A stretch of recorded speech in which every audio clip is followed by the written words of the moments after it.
Birds, gorgeous, majestic, mighty, royal, marvelous spectacle of the skies. Also, enemies of honeybees.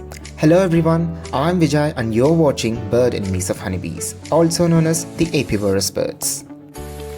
Like all living beings, honeybees are subject to attack at all stages of its development, by various enemies acting either directly as predators or indirectly by disturbing the life of the colony in various ways. The most important of these enemies are those that destroy the combs, the stores, the hive itself, and some predators that take foraging worker bees as they leave the hive, or those that behave as true parasites by raising their offspring in the bodies of the bees. Now, can you imagine eating a bee? While the thought may sound strange and repulsive, it is not an uncommon food. The consumption of bees is a more common behavior in the animal kingdom, especially among certain types of birds. There are several birds that eat bees, including thrushes, kingbirds, tyrants, mockingbirds, and woodpeckers. That said, most of these species rank as only opportunistic bee eaters. On the other hand, several birds specialize in hunting bees and make them a part of their regular diet. Here are some of those unique birds that eat bees regularly. Let us begin with bee eaters, the main culprit that wreaks havoc in apiaries. If we were to make a list of birds in the order of proportion of bees in their diet, bee eaters would top that list. All bee eaters belong to the family Meropidae of the order Apivorous. Despite being exclusive aerial hunters of insect prey, they don't deliberately enter the apiary to feed on them. They just wait on the perches if there is anything available. They are a huge threat to the apiary if their colony is anywhere around 12 kilometers from the apiary.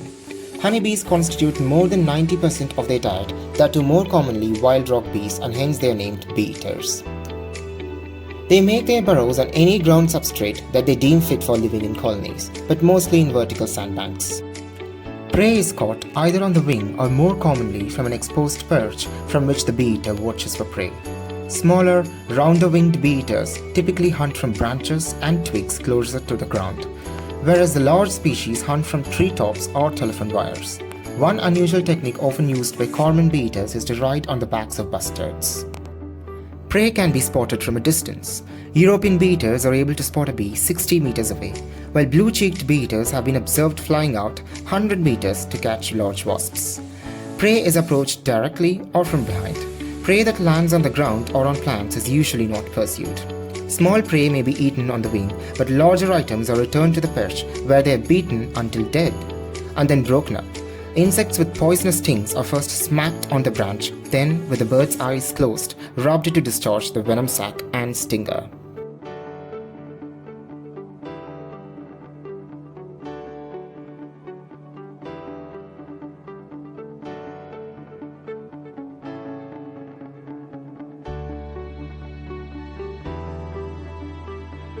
Moving on to the second group of birds, honeyguides. Honeyguides are interesting birds. They are intelligent enough to use us, the humans, to meet their needs. Belonging to the family Indicatoridae of the order Pisciformes, they are found throughout Asia and Africa. There are 17 species of honeyguides spread over 4 genera. There is a reason why they are called honeyguides, because they deliberately direct humans to wild honeybee combs so that we can get rid of the bees and they can feed on whatever remains. These are very small birds about the size of our fist. They mostly feed on wax, larvae of honeybees and wax moths. They have specialized enzymes to digest wax. One peculiar characteristic feature of honeyguides is that they join with the flocks of other species while foraging insects. The relationship between humans and honeyguides is not new. We have developed a mutual association with indicator species over 19 million years ago. This is termed as foraging mutualism or the act of guiding. Honeyguides let us know where the hives are located. After we literally chase the poor bees out of their rightful residence and take away the last drop of honey, the birds can feed on the leftovers. This association is still noted in Tanzania among Hadza tribal people.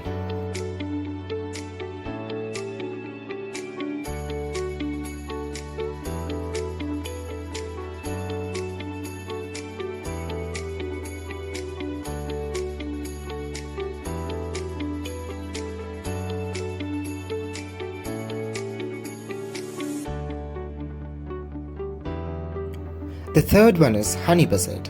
Unlike honey guides, which uses humans as shields, honey buzzards are more valiant and daring and follows no-nonsense approach. They take things head-on and flies straight to the hive, rips it apart and devours the bees. It is indeed a true apivorous bird in every sense of it. Honey buzzards refer to accipitrid birds of the genera Henicopernus and Pernus. One of the most important species pertaining to our area of interest is Pernus apivorous, the European honey buzzard. It is infamous in the Western Hemisphere.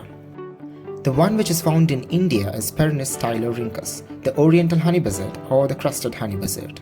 It belongs to the order Accipitriformes. They are diurnal birds of prey. They are confined to the Asian continent. It is a migratory bird. It is not an apex predator. It gets occasionally preyed upon by Accipiter gentilis, a hawk. So the young ones of honey buzzards follow Batesian mimicry, wherein they resemble the young ones of the predator Accipiter gentilis, so that they can escape the predation until they are ready to fight and defend their stand. It feeds in the larvae of honeybees and wasps, eats comb and drinks honey. It also feeds in cicadas and occasionally on small reptiles too. It has got some weapons in its arsenal to protect itself from bee stings. Like thick armor of feathers with chemical deterrents around the eyes, it also has grooved tongue to drink honey.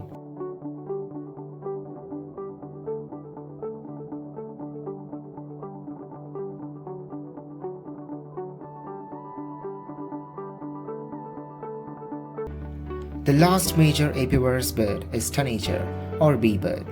Tanagers belong to Thraupidae, which is the largest family in the order Passeriformes. There are like 386 species in over 100 genera. They are medium-sized birds of various vibrant colors. They are extremely diverse, as I told, 386 species representing 4% of all avian species. But they are found only in the Central and South America. They are generally endemic to a very small area. Their mode of feeding is similar to bee-eaters, aerial hunters of bees. Of all 386 species, the one which causes the most trouble is the summer tanager, Pyranga rubra, which you are seeing now. They especially target bees and wasps, which make up a large portion of their diet. Upon catching a bee in the air, these tanagers will return back to the same general perch they took off from. This process of going out, catching food, and taking it back to consume, it is known as sallying. Upon capturing honeybees, a summer tanager will rake the insect across the ground to remove its stinger. That's its style of eating. Having seen different apivorous birds, the question of management of these birds arises inevitably. Before getting into the management aspects, I would like to tell you about the legal status of these birds in India. Birds are granted protection under Wildlife Protection Act of 1972. The Ministry of Environment, Forests and Climate Change maintains a list of scheduled birds which no citizen of India is allowed to kill or harm, unless otherwise you want to end up in jail for up to 6 years or pay a fine of 6,000 rupees or both. And guess what? All the birds I discussed so far, excluding tanagers, are included in the list.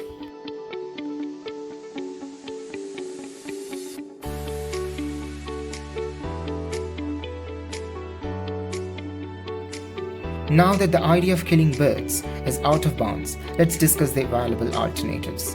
One way is moving your apiary to some other place, which is not always feasible. Another way is using nets to cover the hives or using visual or acoustic deterrents. Removing perches, if any, in and around the apiary so that the birds like bee-eaters won't be able to sit on it and wait for prey. And by providing adequate water to foraging bees to restrict their movement, thereby bringing down the chances of bees getting preyed upon. Some of the visual deterrents are shown here. From the top right, hawk eyes. Hawk is a bird of prey, a raptor. This balloon resembles the angry eyes of hawk and it scares away other birds. Reflective tapes and scarecrows act like a threat, kicking in the survival instincts of the birds. They retreat.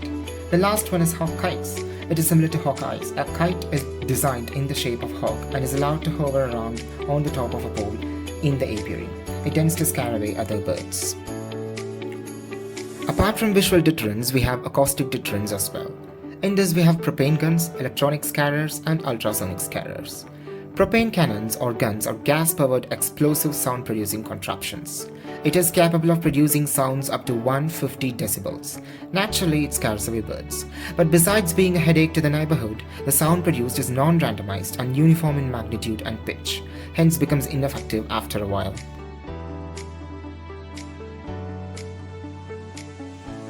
The second one is electronic scarers. The cones of propane guns are rectified here. It produces randomized altered pitch sounds and alarm calls of raptors as well. The third one is ultrasonic scanners. As the name indicates, it emits ultrasonic waves which annoys birds and keeps them off the apiary. It doesn't kill or harm them otherwise. But recent studies suggest that this contraption is futile because they claim that birds cannot actually hear ultrasonic sound waves. The last management strategy is using laser bird deterrent. It is pretty new. It shoots laser beams across a designated area, saying that birds get scared and your apiary is safe. Researchers show that it reduces bird menace by up to 99%. Having seen all these, in reality, as their action is limited in time and in space, these enemies do not cause much damage except under exceptional circumstances. Even the very idea of their harmfulness cannot be dissociated from their usefulness from the point of view of biological equilibrium. This equilibrium stems from the competition of animals and plants in the struggle for life, and the description of being harmful or useful attributed to one or the other is often only a reflection of a superficial, subjective, and circumstantial notion.